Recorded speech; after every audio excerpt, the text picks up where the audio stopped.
Queridos amigos, un saludo fraterno a todos los que nos apoyan en las redes sociales, los miles y miles que nos siguen en Facebook, en Twitter, que comparten y comentan nuestros contenidos de campaña, que nos envían tantos mensajes de cariño, de afecto, de apoyo y que nos alientan a seguir en este proceso histórico de revolución ciudadana.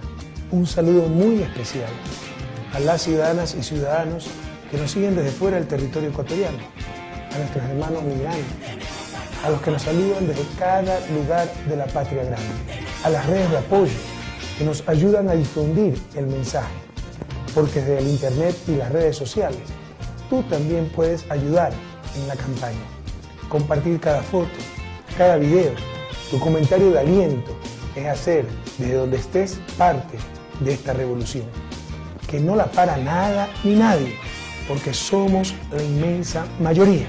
Tú también estás construyendo el nuevo triunfo popular. Hasta la victoria siempre. El economista Rafael Correa Delgado, expresidente de la República, que está con nosotros. ¿Cómo le va, economista? Bien, Fabricio. No sé si ya estaba conectado el Zoom. Recién vengo porque me mandaste a peinar. Poco pelo. Ya, pero ya está peinado. ¿Cómo le va? ¿Cómo está? Así que no estaba listo, pero siempre feliz de poder comunicarme obviamente con la patria, con Tito, con Pichincha. Un abrazo a todas y a todos. Y de una vez, aunque lo hemos repetido en esta entrevista, pues, pese a los duros, extraños, tristes momentos que estamos pasando, traten de tener una linda Navidad con su familia, en paz, en unidad. Yo sé que muchas familias han perdido seres queridos. Bueno, es momento de recordarlos y tratando de mantener esa unidad familiar, esa paz que viene de estar tranquilo con la conciencia, haber actuado en función de los principios, valores, en función de los demás. Y tengan la fe que si tomamos las correctas decisiones, el año 2021 será mucho mejor. Adelante, un inmenso abrazo a todas y a todos. Correcto. Empecemos hablando sobre usted y sobre su situación personal para luego hablar o ampliar un poquito la visión sobre la política nacional. Y le quiero preguntar esto porque fue noticia en el curso de esta semana el hecho de que un tribunal ordenó el embargo de los bienes que le pertenecen a usted. En uno de los medios de comunicación acá, en Diario El Comercio, se publicó que el Tribunal de la Corte Nacional de Justicia determinó el comiso de bienes del expresidente Rafael Correa y de otros sentenciados que no han pagado la reparación del Estado o al Estado por el caso Sobornos 2012-2016. ¿Qué significa esto, expresidente Correa? La persecución más brutal que recuerde la historia contemporánea del país. ¿Alguna vez han visto esto? Tal vez le faltó decir, Fabricio, que yo tengo 38 investigaciones criminales, más que Al Capone, el Chapo Guzmán y qué sé yo, Pinochet juntos, ¿no? Y que tengo, además, que se está descargando esto un ratito, que además me suspendieron la pensión vitalicia, ni a Abdalá Bucaram, ni a Maguad, hicieron una ley especial para retroactivamente suspendernos la pensión vitalicia. Han puesto una placa declarándome corrupto en el Palacio de Carondelet, donde ya no hay museo, donde no hay visitantes, pero sí hay placas de la ignominia, placa que pronto tendrán que bajar ellos mismos. Y, por supuesto, perseguirnos tratando de convertirnos en parias financieros, cerrándonos cuentas, embargándonos los pocos bienes que tenemos, cuando los corruptos siempre han sido ellos, porque si fuéramos corruptos, ya hubieran encontrado alguna riqueza o algo después de 4 años de persecución. Esta es la persecución más brutal. Esta gente está llena de maldad. No busca el buen vivir de los demás, ni de ellos mismos, porque se destruyen haciendo esto, sino el mal vivir de aquellos que odian. Ojalá aprendamos de esto, que el odio nos destruye a todos, y actuar siempre con recta intención. Pronto esta pesadilla terminará, habrá que resistir, pero resumiendo la respuesta a su pregunta, es tan solo el reflejo de la peor persecución política que recuerde la historia contemporánea del país. ¿Ya le embargaron los bienes suyos? ¿Ya operó esto? No, están en trámite de eso. Yo solo tenía una casa, porque era de mis hijos, una casa que alquilo, me pagan $1,000, eso sí es mío. O sea, seguramente me embargarán el alquiler de mi casa, con el cual pago la universidad de mi hijo. Y tengo un pequeño departamento en Guayaquil que lo heredé de mi padre, 70 años de antigüedad, en la casa colectiva de Alejo Lascano y Jimena, y que pertenece a los 3 hermanos. En consecuencia, eso tendrá un valor comercial de $30,000, corresponderán $10,000, ¿no?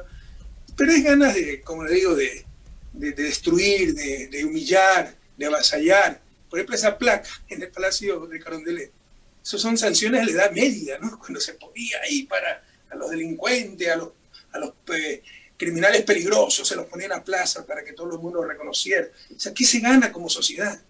¿Cómo resuelve eso nuestros problemas? Yo estaría dispuesto a aceptar todos estos sacrificios si hubieran servido para algo, pero solo sirven para destruir, para dañar y para perder el tiempo, porque no van a triunfar, no tienen la verdad, nosotros vamos a prevalecer. Entonces es inútil lo que están haciendo, pero toda la energía que han gastado en tratar de destruirnos, toda la energía que hemos tenido que gastar para defendernos, si se hubieran orientado para el progreso del país, la situación fuera totalmente diferente.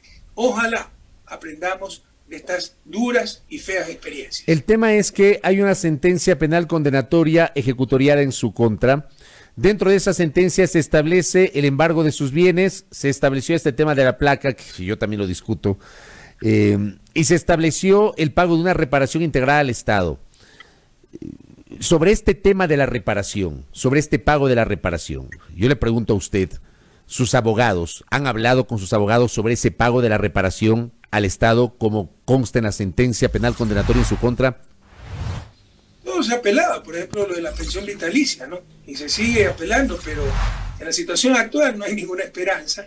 Mire, para empezar, ¿cuánto tiempo llevamos ya discutiendo esto en la entrevista cuando podamos hablar de los problemas de la gente, la pandemia, el futuro, las propuestas, etcétera? Pero así nos hacen perder el tiempo. Pero respondiendo su pregunta, ¿qué reparación integral? O sea, esa sentencia es una cantinflada. La mejor muestra de que los corruptos son ellos, de que somos gente honesta, es que han investigado por todos lados y a un presidente que le ganó todas las elecciones y 10 años estuvo en el poder, solo lo pueden condenar por influjo psíquico. ¿Sabe lo que es eso, no? O sea, mañana yo quiero impedirle a usted ser candidato a algo, lo acuso de influjo psíquico. No tengo que probar nada, porque todo ha sido psíquico, y de prestar $6.000 del propio fondo que nosotros teníamos como despacho en la presidencia, la famosa vaca que se hace en una oficina para casos de emergencia. Plata que pagué hasta el último centavo, deposité en mi cuenta personal en el Banco del Pacífico, esa es la prueba madre, para decir que recibió soborno. O sea, ¿usted cree que un tribunal internacional va a aceptar una cantinflada de esa naturaleza? Pero no ha existido soborno, yo no me estoy defendiendo aquí solo yo, que no hay ninguna prueba contra mí. Estoy ratificando que nunca ha habido soborno y por dañarme a mí, están dañando a gente inocente, empresarios inocentes, funcionarios públicos inocentes. ¿Qué perjuicio al Estado? ¿Qué contrato ilegal? Si hubiese un contrato ilegal lo hubieran anulado. ¿Dónde están esos contratos ilegales? Todo es una gran farsa, pero nadie investiga, se tomaron la justicia, pusieron jueces a dedo, pusieron una fiscal sin vergüenza solo para perseguirnos, inventaron pruebas como cuadernos en el vuelo de Guayaquil a Quito, y bueno, siguen con el show hasta que vuelva el Estado de Derecho y verá que pronto los que tendrán que responder a la justicia son ellos por tremendo fraude procesal. Usted también dice, y nos recordaba al inicio, que tiene 38 investigaciones en su contra. Una de ellas también se conoció en estos días. Resulta que la Fiscalía reformuló cargos en uno de los casos asociados al 30S contra 5 generales de las Fuerzas Armadas vinculados al operativo de rescate suyo aquel nefasto jueves 30 de septiembre del año 2010. ¿Cómo ve usted ese tema que se ha reactivado 10 años después, expresidente Correa? Usted lo ha dicho, es parte de la persecución y seguimos perdiendo el tiempo de estas cosas para que vean el daño que hacen en lugar de tratar las propuestas para seguir adelante. O sea, tengo que hacer estas preguntas porque es parte de la coyuntura. Justo la contesto, se la agradezco. Me da una oportunidad, yo escogería esta pregunta, pero creo que no es lo que más interesa al público, aunque nos debería interesar a todos, porque gran parte de las razones, de los motivos para estar en la situación actual fue la indiferencia. Cuando Moreno nos empezó a perseguir, el problema de los correístas, se pelearon entre ellos. Cuando ya nos destruyó a todos, era demasiado tarde. Pero mire, esa es una buena muestra de cómo necesitamos una buena prensa. Cada vez me convenzo más de la importancia de una buena prensa para la democracia y el desarrollo. Sin verdad, sin adecuada información, no tendremos desarrollo, no tendremos adecuadas decisiones colectivas. Se han pasado, mientras que, por ejemplo, el caso Soborno ya es algo irrefutable y nadie ha mostrado un solo contrato mal dado. Nadie ha reconocido cada un soborno. ¿Dónde está? Nadie ha descubierto la ruta del dinero. Pero ya una verdad indiscutible que ha habido sobornos que rebautizaron el caso. Acuérdense que era arroz verde. Luego, como en marketing, lo rebautizaron con soborno de la Fiscalía para ya inducir hacer creer a la fiscalía que había habido sobornos, cohecho, una organización criminal, desde el presidente hasta los ministros, secretarios ejecutivos, esa tontería.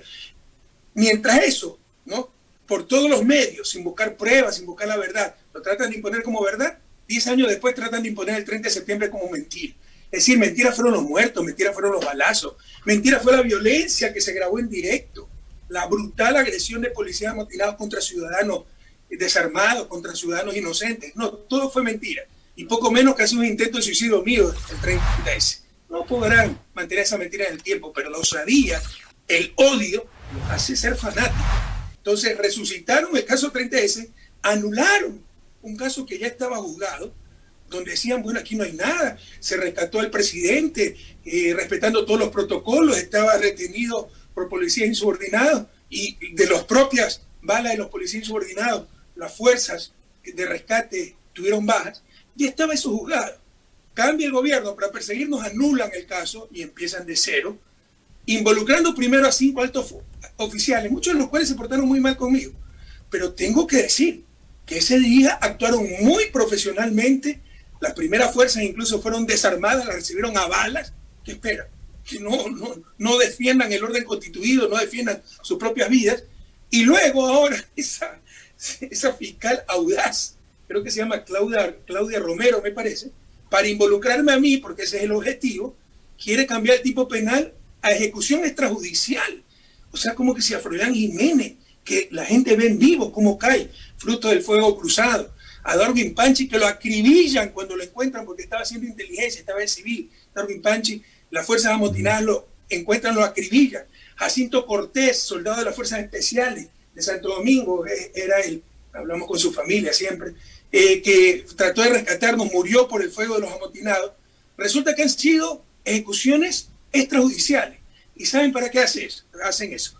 Primero, para involucrar, y segundo, para que no prescriban, porque esos delitos de lesa humanidad no prescriben. Entonces, ¿cómo están utilizando, torturando la justicia para perseguir? Todos debemos rebelarnos ante eso, correístas o anticorreístas, porque al final del día nos están haciendo daño a todos, si no miren en la situación que nos tienen por la indiferencia. Correcto.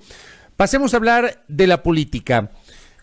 Hace 2 días hubo una reunión del Consejo Nacional Electoral con el Consejo Consultivo de Organizaciones Políticas. Al menos en el papel, la mayor parte de candidatos y de organizaciones políticas están exigiendo que se respete el calendario electoral. O sea, que las elecciones sean el domingo 7 de febrero. El tema es que estamos 24 de diciembre. Al día 24 de diciembre, a menos de 1 mes y 3 semanas para las elecciones del domingo 7 de febrero, el país no tiene papeleta presidencial definitiva. El Consejo Nacional Electoral no ha enviado al Instituto Geográfico Militar la información para la impresión de papeletas porque no lo puede hacer hasta saber qué va a pasar con una organización política en particular. Rafael Correa Delgado, le pregunto a usted, ¿usted cree que están en riesgo las elecciones presidenciales y legislativas del domingo 7 de febrero? Por supuesto, y todo es fruto de la trampa y una gran pugna, así como trataron de eliminarnos a nosotros. ¿Usted cree que es normal que recién hace pocos días se haya aceptado definitivamente la inscripción del binomio que encabeza todas las encuestas? 3 meses después de la inscripción. Se inscribió el 18 de septiembre y solo a mediados de diciembre, podemos decir, ya estamos inscritos en forma irreversible. ¿Cree que eso es normal? El público que nos está escuchando, ¿recuerda que alguna vez que haya sucedido algo similar? A mí me decía autoritario, dictador, porque obviamente yo no me sometía a los medios de comunicación hegemónicos, no les regalaba frecuencias de por vida para ver si me seguían aplaudiendo, no le daba carguito a sus hijos en embajadas, en consulados. Entonces era autoritario porque solo gobernábamos para el bien común. Pero alguien recuerda en nuestro gobierno cuando Lazo no se puede inscribir, Noboa, Gutiérrez, la propia Romo, que no sacó ni medio voto. Esas que nos insultaban todos los días. Entonces, por todos los medios trataron de impedir que participemos. Primero yo, acuérdense que me sacaron, para impedir que sea candidato a vicepresidente, me sacaron en 17 días una sentencia de casación, y sin mencionarle cómo nos robaron Alianza País, 3 veces nos impidieron inscribirnos, nos dio espacio el movimiento Compromiso Socialista 5, le ganamos las elecciones, eliminaron Compromiso Socialista 5. Poco menos que por milagro, Centro Democrático Listas 1 nos abre las puertas y podemos participar. Me impidieron participar a mí, quisieron impedir al binomio, finalmente no lo lograron. Pero eso le demuestra el estado de trampa, de inmoralidad, de decadencia que estamos viviendo. Ahora, ¿qué es lo que está pasando? Se da cuenta el gobierno que Lazo no tiene posibilidad, sigue cayendo en las encuestas, que podemos ganar una sola vuelta. quiere meterlo a Novoa a la fuerza, el outsider. Eso es lo que le recomendaron sus estrategas, que son extranjeros, dicho sea de paso, y de cierta embajada. Les recomendaron dos cosas: meter a un outsider, Novoa, supuestamente outsider, y tratar de posponer las elecciones para ver si se recompone o recomponen sus candidatos. Pero Lasso no lo va a permitir eso nunca, porque lo acaba de destrozar Novoa, pues lo aniquila a Lasso. Tal vez logren una segunda vuelta, porque nos quita un poco a todos Novoa, pero a Lasso lo aniquila. Y ahí viene la pugna. Mientras que el gobierno domina el Tribunal Contencioso Electoral, y el Tribunal Contencioso Electoral, además que hay danza de millones de dólares ahí, quiere imponer por todos los medios Novoa, Lasso y Nebot dominan el Consejo Nacional Electoral y por todos los medios quieren impedir que entre Novoa. Y esa es la pugna que estamos viviendo, que pone en peligro las mismas elecciones. Si no son el domingo 7 de febrero, a ver, se supone, se entiende, al menos así lo dice la Constitución, que hay dos fechas que son inamovibles: 14 de mayo, posesión de la Asamblea; 24 de mayo, posesión del nuevo gobierno. Pero si se postergan las elecciones, y tomando en cuenta lo que está pasando hoy, cuando estamos a menos de un mes y 3 semanas de que se desarrollen las elecciones y no tenemos papeleta, podría haber el mismo riesgo de que llegamos al 14 de mayo y habrá legisladores que no están con resultados en firme y no se podrán posesionar. ¿Cómo le ve usted este posible recorte de los plazos? Todo es inconstitucional, pero hemos vivido un estado inconstitucional permanentemente de la propia institución del vicepresidente Jorge Glass, para perseguirlo, 3 años preso sin una prueba en su contra, condenado por código derogado. Luego la consulta mañosa, se les dijo lo que iba a pasar. No nos creyeron con el bombardeo de los medios de comunicación. Se les dijo que era para apoderarse del Estado. Luego nos quedamos cortos cuando un Trujillo se declaró emperador, que sus decisiones estaban por encima de la Constitución, en vez de mandarlo al pobre hombre al manicomio. Lo aplaudieron los medios de comunicación hegemónicos, los actores políticos, para acabar de apoderarse del Estado. Destituyeron Corte Constitucional, declararon 7 meses de vacancia constitucional. Todo eso es ruptura del Estado de Derecho, pero brutal, destrozar la Constitución.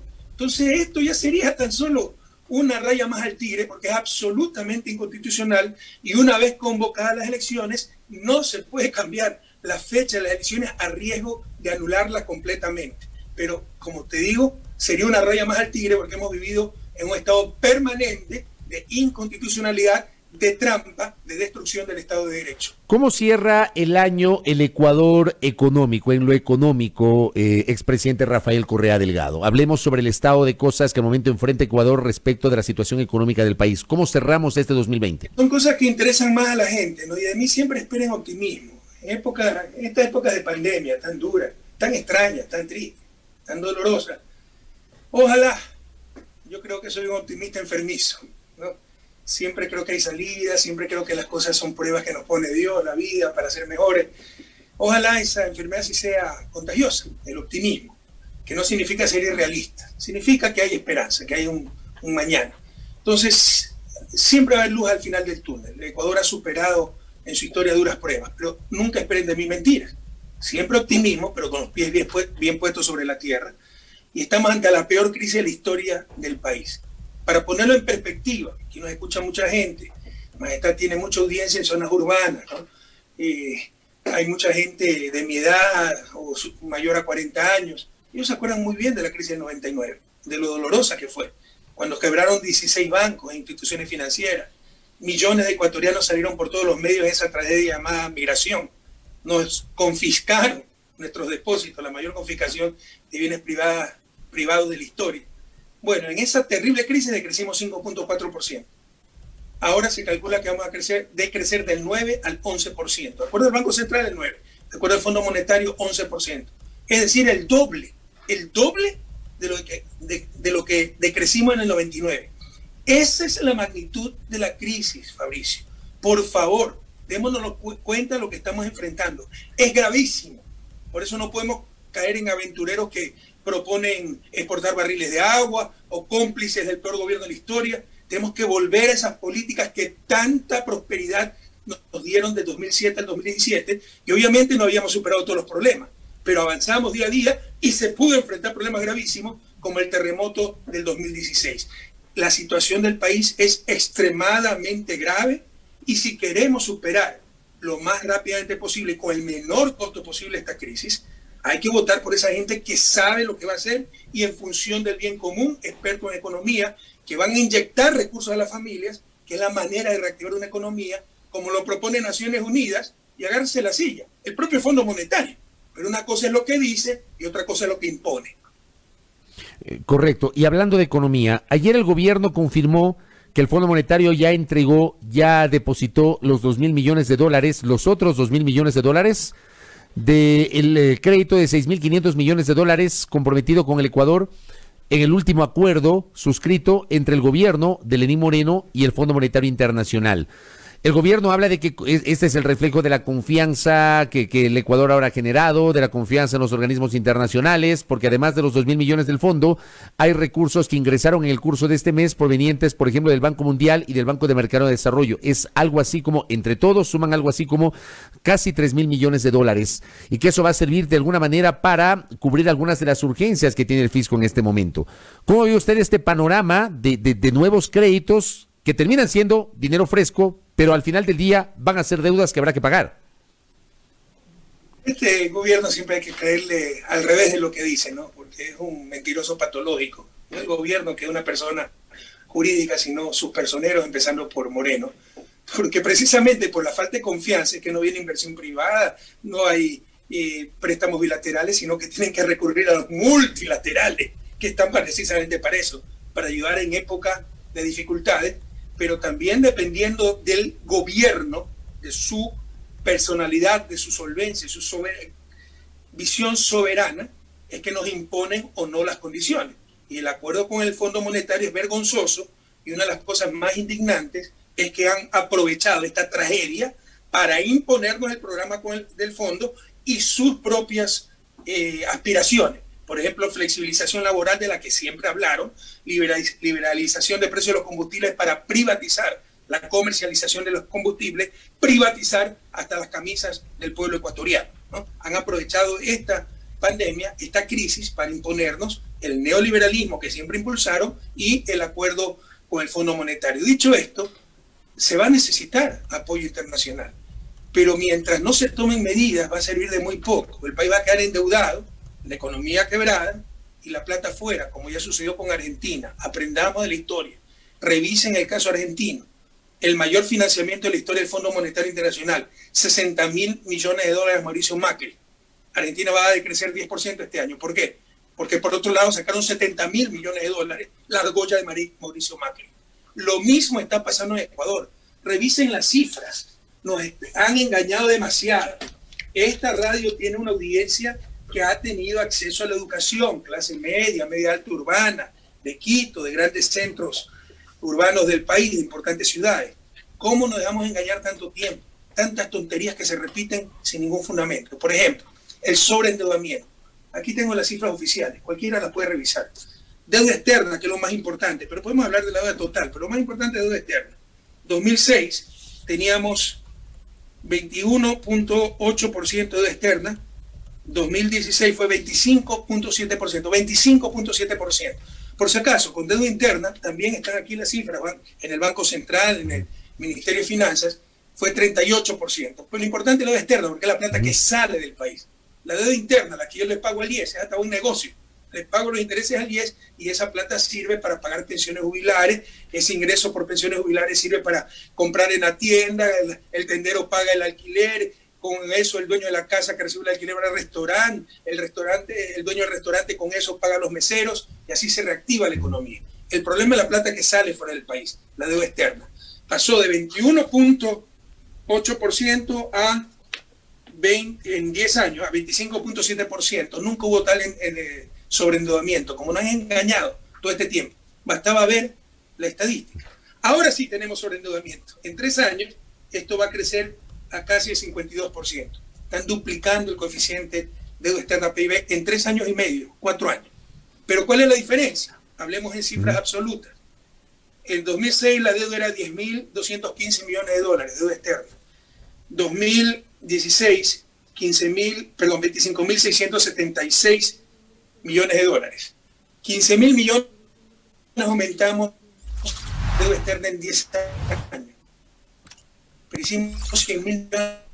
Eso es como un padre de familia que compra casi $100.000, ya paga en techo propio, quedó endeudado con $15.000.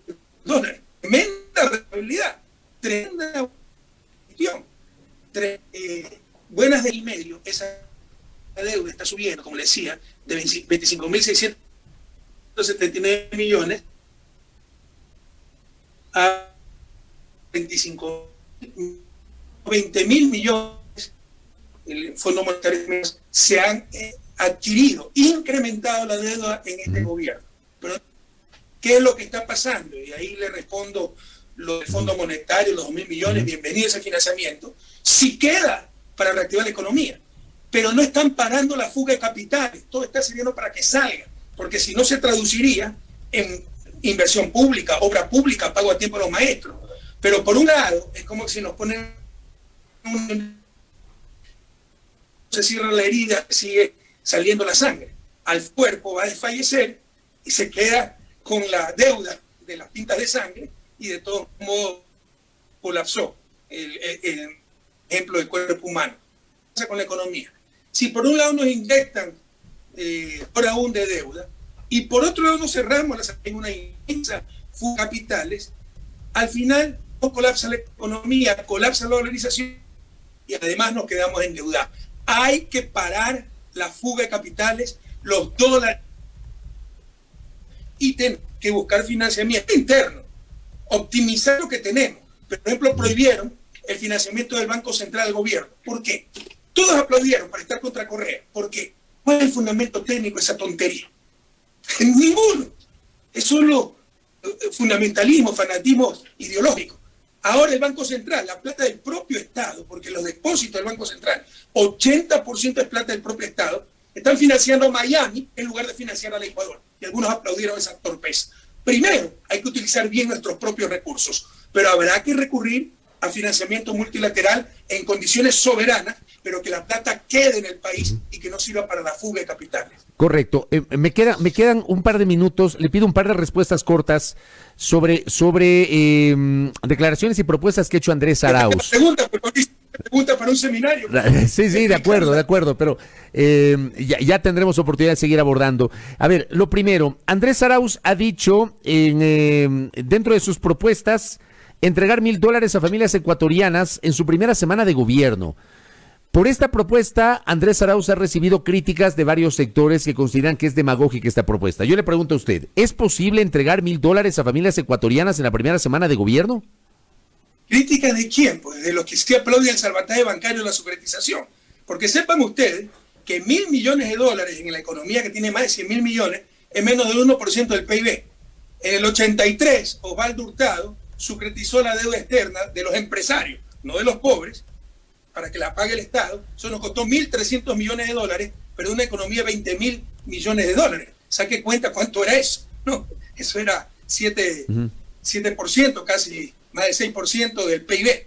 Correspondería ahora a más de 6.000 millones. Pero ahí sí estaba bien, porque era para los grandes empresarios. Ve el salvataje bancario del 99. Nos costó por lo menos 6.000 millones. Eso es lo que calculo en mi libro, digo al menos. Pero en verdad muchas estimaciones dicen $8.000 millones en una economía de 30.000 millones. Más del 20% del PIB nos costó el salvataje bancario. Pero como era para los banqueros, ahí sí estaba bien.